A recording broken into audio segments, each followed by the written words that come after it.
خفافيش الظلام.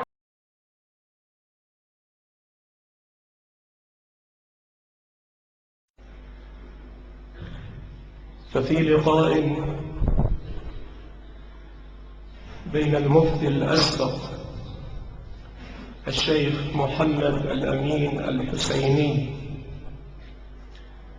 وطائفة من أبناء وطنه فلسطين، سئل رحمه الله كما هي العادة إذا ما التقى به بعض أبناء وطنه السليم،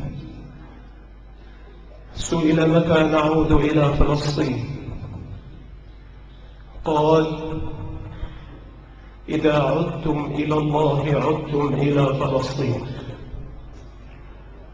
وإذا سأل مسلم في أي بقعة من بقاع الأرض اليوم متى تعود إلينا فلسطين، فالجواب هو الجواب: إذا عدتم إلى الله عادت إليكم فلسطين.